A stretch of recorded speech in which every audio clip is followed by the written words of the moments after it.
Hey guys, this is Mushfiq from the website flip.com. I'll be talking about my 6 step framework that I've followed since 2008 for buying websites. So let's get into it. My 6 step process is very simple. First, you define your criteria. Whenever you make an investment, you need to have an investment criteria. Same with content websites or any online business that you buy, you got to have an investment criteria. Then you have to have deal flow. You have to find sites for sale. Either that's private brokers, marketplaces. Just have to have access to deal flow so you can apply your criteria. Then the third is due diligence. Fourth is offer and negotiation. Five is you've closed the deal essentially. Now you're in escrow. You need to do the site transfer, the asset transfer, and then it's the deal close phase and post close, all the additional things that go after that. So let's break down these. Now, what's a criteria? I have these 5 criteria that I follow. Yours will be different, but you can kind of start from this as a baseline. I like to buy content sites, media sites, digital product sites, courses, anything with that's something digital where I'm not handling the physical product. Two, it has to have a stable or a growing traffic trend. Um, this is something important. Yes, there is a subset of people who like to buy downtrending sites, traffic wise or revenue, because they can turn them around.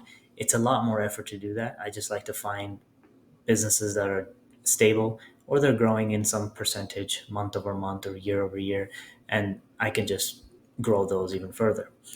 I like to see sites that have at least 10,000 page views or more a month. That could be social traffic, direct traffic, email traffic, organic traffic. Doesn't matter. Just have to have 10,000 or more because that gives me enough traffic where I can start doing testing. I can test different affiliate offers, different display ads, different digital products. But anything less than that, it's hard to do proper analysis and testing and improvements.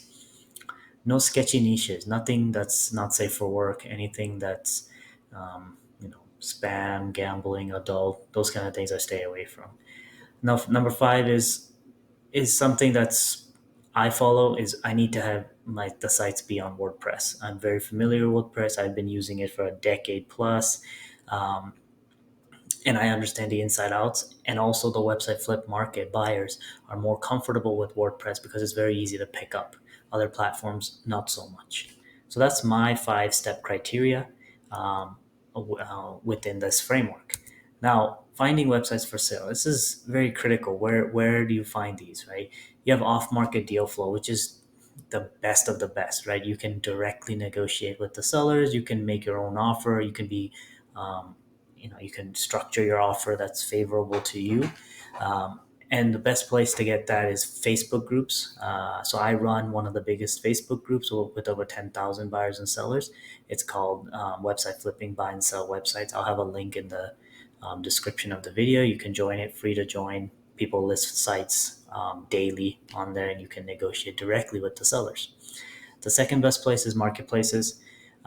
That's Empire Flippers, Motion Invest, Flippa, brokers like FE International, Quiet Light Brokerage, Acquire.com. These are different type of marketplaces where people put their businesses for sale. The third is cold outreach. Now, this is where you email or message site owners and ask them if they're willing to sell. Obviously, if you can close those are the best deals because you can get them. You can find uneducated site owners that don't understand the value of the site, and you can make a very, very strong offer. Um, but the percentage of success here is low. You might send 1,000 emails, 100 emails, and get a few people replying back, and then potentially zero that you close. So it can work very well when it does, but it's a lot of effort. So these are the 3 different ways you can find deal flow essentially. Now, due diligence. You found a deal that you like, you set your criteria, it meets your criteria from the high level. Now you need to verify. You always have to verify if any investment you're doing due diligence. So there's 4 things I really look at. You verify revenue, so you can get screenshots, video of dashboards, a P&L, etc., from whatever the revenue stream sources are. You can verify traffic using Google Analytics Access, Google Search Console, Ahrefs, SEMrush as third-party metrics that you can correlate with. Then you have to review backlinks. You can use Ahrefs, SEMrush, Search Console, Google Search Console to see what different backlinks are pointing to the site. Very critical for SEO purposes. And what about the site history, right? What did the site do in the past, a year ago, 5 years ago, however long it's been around? Was it a different site in the past, different type of content, and then it changed? These are very critical things to look into. I have a very detailed, long due diligence video that I posted. I'll have the link below in the description. It really goes in depth into all of these. Next is your offer. Obviously, now you've passed due diligence. Um, you found a site you like. Now you can, how can you make an offer, right? Obviously you can offer below asking price. Now lowballing is something that happens a lot in our industry.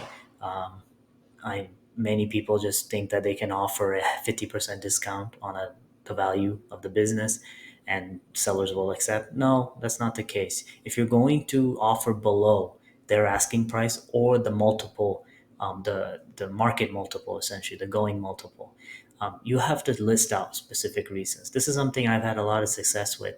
If I'm going to offer, let's say 50% lower than what they're asking, I list out a Google Doc or an email with a lot of points on why that's the case.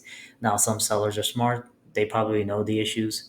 And if I reiterate it for them, it kind of hits home. And a lot of sellers will just walk away and say, I'm crazy. And that's fine, right? You don't need to make a deal. There's plenty of deal flow out there. You need to buy one, right? You reject 100 of them, and that's completely okay. Another thing I always offer is cash, and a quick close, right? My I have seen I am able to offer a lower multiple, but a full cash offer and a promise that we will close very quickly, as in get into escrow, get the money deposit within 24 hours, and then essentially close the deal within a week. And that has gotten me a lot of deals where others are saying, "Oh, we'll do an earnout. I'll pay you 50% now, 50% over time." Sellers just want the money. They want to move on to the next thing. And then if you're in this game long term, if you're buying one site, okay, doesn't matter. But if this is what you want to do as a career or as an investment, um, in your portfolio, you have to have credibility and trust. Yeah. This is a very small world that we work in. Everybody knows everybody. People will hear about you, hear about what you've done. So definitely do not burn any bridges. Be honest, be upfront. No spamming, no scamming, nothing. Just establish your credibility and your trust, and deals will come to you. People will remember you, and you'll close more deals. The one thing I always sometimes do is I pay asking price if I know I can increase value. If I find a deal on a brokerage platform or marketplace or even in off market through Facebook groups, and the seller's price is reasonable or maybe even not reasonable, but I analyze the deal and I see, oh, there's a lot of easy wins, right? I will just close the deal right there and not negotiate, because I know I can just take it within a month, double the income, right? So that's because I have expertise. I wouldn't, if you don't know what you're doing, that's hard to pinpoint those easy wins. But that's something I do. And the next thing is you've closed the deal. Essentially, now it's transferring, um, how you transfer the assets, essentially, right? Um, so you've done the offer negotiation. Now you need to transfer the assets. You transfer the domain. You migrate the site content to their hosting account. You transfer the social media accounts. You transfer the email subscribers, Google Analytics, and you get access to the display ad accounts if you can, or screenshots so that you have proof down the line. So these are the different ways you can transfer. Now, if you're obviously this is from the buyer perspective, uh, you have to work with the seller on some of these things. Not a lot of sellers are not savvy, and even if they are, it's in your best interest to be involved in this process, because you're the one getting access to all of the assets. And if something's missing, you might not be able to track down the seller post sale. So it's very critical to follow this process here. Okay, now you've done the transfer. You're in the final stages, right? There's an agreement that you may need to sign if you guys want to go through asset purchase agreement, essentially. Um, Escrow now holds the funds. You guys have transferred the assets. You have to review all the assets, and then you have to release the funds as the buyer. There's also inspection periods during the escrow process, where you can essentially say, I have all the assets now in my ownership, in my accounts. I start the inspection period. That can be 3 to 7 days. We get to review everything, and if everything looks okay, escrow will release the funds automatically. If not, you can say something is wrong and stop the escrow process until you fix the issue, and then continue. So essentially, this is the last stage where you're happy with everything. The legalities are in point. You have all the assets, and now you can go to the next step. The next step is after essentially closing, which is um, what do you do now? You own the asset. Now you need to figure out how to grow it. You have to onboard writers, editors, maybe even a site operator if this is something you don't want to build or manage over time. You have to change your revenue streams to your own accounts, or affiliate links need to be changed out. You need to implement easy wins, quick wins to grow the site. And then you need to obviously monitor the traffic and revenue to see if there's any red flags. And reach out to the seller in case something doesn't look right.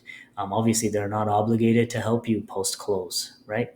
Unless you have it in the agreement that they need to help you, right? Give you support.